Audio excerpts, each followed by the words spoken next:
An argument could have been made before its 17-3 loss to Alabama on Saturday that South Florida was the worst team in the country.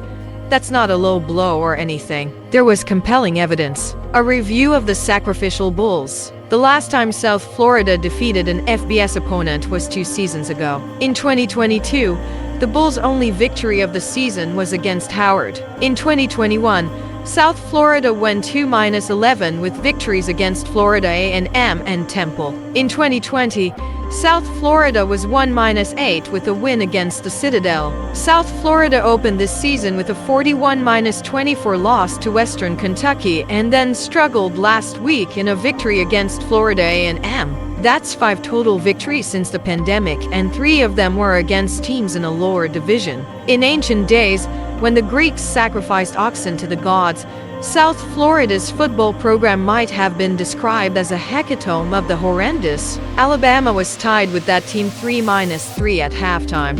If you came here looking for answers to explain exactly what's wrong with Alabama football these days, then I got nothing for you. There is no way to explain this mess in rational words. Someone please find the thief who stole Alabama's soul this offseason. Alabama is supposed to have more blue-chip NFL prospects than any team in the country. This team's offense looks helpless and confused, like someone who took the bus to work and then forgot where they parked at the end of the day. I'll just go ahead and say the thing out loud that everyone is thinking. It's starting to look like the beginning of the end for Nick Saban's time at Alabama. He'll go out on his own terms, surely.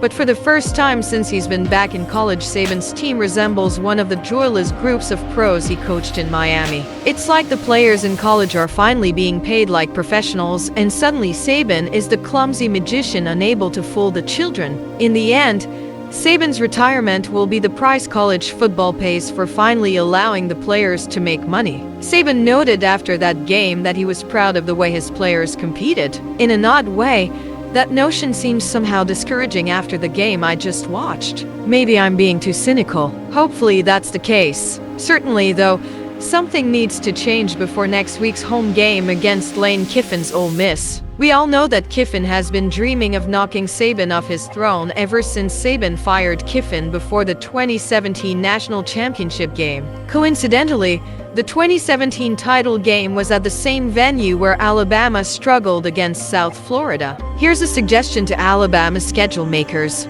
Make every attempt to avoid that place in the future. For the Tampa Bay Buccaneers, it's a fun stadium with a pirate ship. For the Crimson Tide, Raymond James Stadium feels like cursed pirate treasure. There will be questions about Alabama's quarterback position going into the game against Ole Miss. From what we've seen, Jalen Milroe is clearly the best option going into conference play. At least Milroe moved the ball in the loss to Texas. Alabama's offense against South Florida was non-existent, and quarterbacks Tyler Buchner and Ty Simpson felt like they were one hit away from a serious injury. Why is Alabama's offensive line performing so badly? It's inexplicable. How bad was Alabama's offense against South Florida? Buchner and Simpson combined to throw for 107 yards. Keep in mind that South Florida's defense allowed Florida A&M quarterback Jeremy Moussa to throw for 374 yards last week. Saban's decision to bench Milroe for Buchner made a lot of sense. Now is the time to see the other quarterbacks in action. Either Buchner was the answer, or he wasn't. Saban pulled the cord on the parachute pretty quick. Next up was former third-string quarterback Simpson. Why was Simpson the second choice this week? Saban said at halftime that Ty was the guy who practiced the best as a backup quarterback. That comment suggests that Milroe was dogging it in practice after his uneven performance against Texas. If so, add that concerning problem to the growing pile of all the rest. This is no national champion contender. At least that much is clear 3 weeks into the season. Alabama was supposed to be angry about what happened in 2022, but I don't even know if this team is good enough to make a bowl game. Saban's team started the season ranked number 4 in the AP poll. It was all based on reputation. The Tide then dropped to number 10 after the loss to Texas. It should drop out of the top 25 after the game against South Florida. It was a win in name only. It was showing up to sacrifice a bowl and instead catching a horn to the heart. Then again, let me hear your opinion about it in the comments section.